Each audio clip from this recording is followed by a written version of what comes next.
मैं जिसे ओढ़ता बिछाता हूँ वह गजल आपको सुनाता हूँ। एक जंगल है तेरी आंखों में, मैं जिसमें राह भूल जाता हूँ। तू किसी रेल सी गुजरती है, मैं किसी पुल सा थरथराता हूँ। मैं जिसे ओढ़ता बिछाता हूँ वह गजल आपको सुनाता हूँ। पहचान तो गए होंगे आप लोग?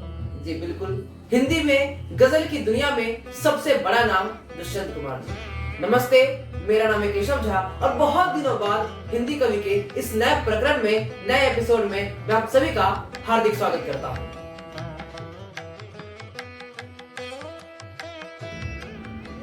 हिंदी कवि के 7वें प्रकरण में हम दुष्यंत कुमार जी के बारे में बात करने वाले हैं। दुष्यंत कुमार जी का जन्म 27 सितंबर 1931 में हुआ था। कहीं कहीं ये उल्लेख मिलता है कि उनका जन्म सन 1933 में हुआ था, लेकिन अगर हम देखें तो बहुत लोगों का यही मानना है कि उनका जन्म वास्तव में 1931 में हुआ था, 33 में नहीं। खैर यह तो जन्म की बात है, तो अलग अलग लोगों का अलग अलग मानना है। लेकिन हम बात करते हैं उनकी साहित्य की रुचि में।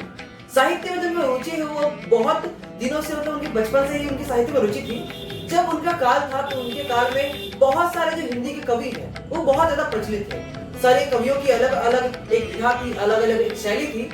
उन सभी के बीच में उनका एक अपना नाम बनाना बहुत ही बड़ी बात थी और उन्होंने नाम बनाया किसमें? तो गजल लिख करके।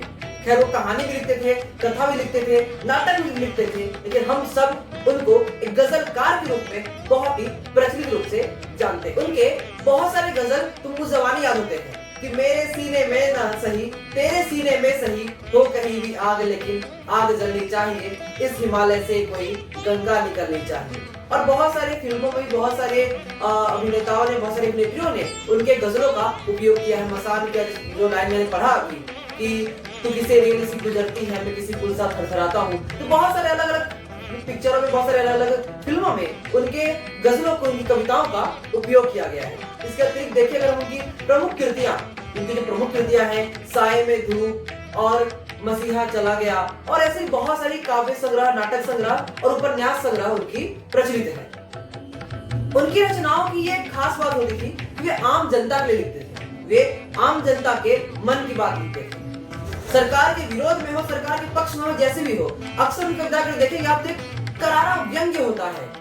एक करारी बात समझाना चाहते हैं वो, चाहे साए में धूप हो जाए, चाहे किसी भी प्रकार की और भी गजल हो जाए, कहीं ना कहीं सभी गजलों के माध्यम से लोग व्यंग करते हैं। हमारे समाज की जो व्यवस्था बनी हुई है उस पर करारा चोट करते हैं। वो चाहते हैं कि व्यवस्था बदलनी चाहिए, इस हिमालय से कोई गंगा निकलनी चाहिए, ये व्यवस्था बदलनी चाहिए, क्योंकि यह देश आम जनताओं से बना है और जब तक इस देश के आम जनताओं को सहारा नहीं मिलेगा, जब तक इस देश की आम जनता नहीं जागेगी, तब तक इस देश का विकास संभव नहीं है।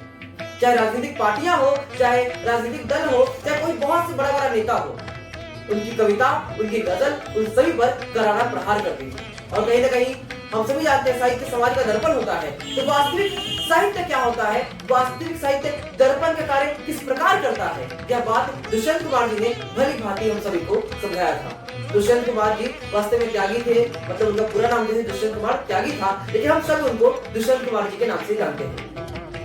उनकी मृत्यु 30 दिसंबर 1975 को हुई और इस अल्पायु में उन्होंने हिंदी साहित्य में अपना एक बहुत ही बड़ा नाम कमा लिया। एक मूर्धन्य स्थान पर वो हिंदी साहित्य में आज भी हम सभी के बीच जीवित है। तो आज कौन सी कविता सुनाई जाए आप लोगों को? खैर जो मेरी प्रिय है वो साए में धूप, जो पूरी काव्य संग्रह है उसमें से छोटा सा अंश है। मैं वो अंश आज आप सभी के समक्ष साझा करने जा रहा हूँ। कुछ त्रुटि हो जाए तो क्षमा कर दीजिएगा। मैं शुरू करता हूँ। कहाँ तो तय था चरागा हर एक घर के लिए, कहाँ चराग मयस्सर नहीं शहर के लिए।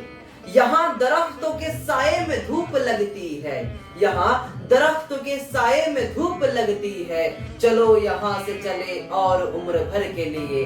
कहाँ तो तय था चरागा हर एक घर के लिए, कहाँ चराग मयस्सर नहीं शहर के लिए। न हो कमीज तो घुटनों से पेट ढक लेंगे, न हो कमीज तो घुटनों से पेट ढक लेंगे, न हो कमीज तो घुटनों से पेट ढक लेंगे। ये लोग कितने मुनासिब हैं इस सफर के लिए, कहाँ तो तय था चरागा हर एक घर के लिए, कहाँ चराग मयस्सर नहीं शहर के लिए।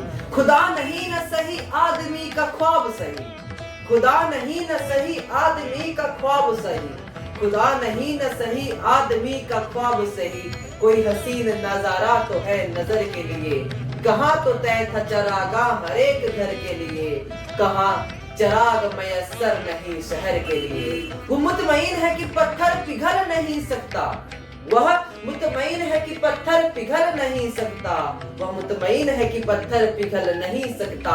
मैं बेकरार हूँ आवाज में असर के लिए, कहाँ तो तय था चरागाह हर एक घर के लिए, कहाँ चराग मयस्सर नहीं शहर के लिए। जिए तो अपने बगीचे में गुल मोहर के तले, जिए तो अपने बगीचे में गुल मोहर के तले, जिए तो अपने बगीचे में गुल मोहर के तले, मरे तो गैर की गलियों में गुल मोहर के लिए, कहाँ तो तय था चरागाह हर एक घर के लिए, कहाँ चराग मयस्सर नहीं शहर के लिए, कहाँ तो तय था चरागाह हर एक घर के लिए, कहाँ चराग मयस्सर नहीं शहर के लिए। बहुत बहुत धन्यवाद। उम्मीद करता हूँ कि यह एपिसोड, यह प्रकरण और यह कविता आप लोगों को अच्छी लगी होगी। अगर अच्छी लगी होगी तो चैनल को सब्सक्राइब कर दीजिएगा, लाइक कर दीजिए, शेयर कर दीजिएगा और कमेंट करके मुझे बताइए कि आपको कैसी लगी वीडियो। तब तक के लिए बहुत धन्यवाद और मिलेंगे एक अलग वीडियो में एक अलग विषय के साथ। तब तक के लिए बहुत बहुत धन्यवाद।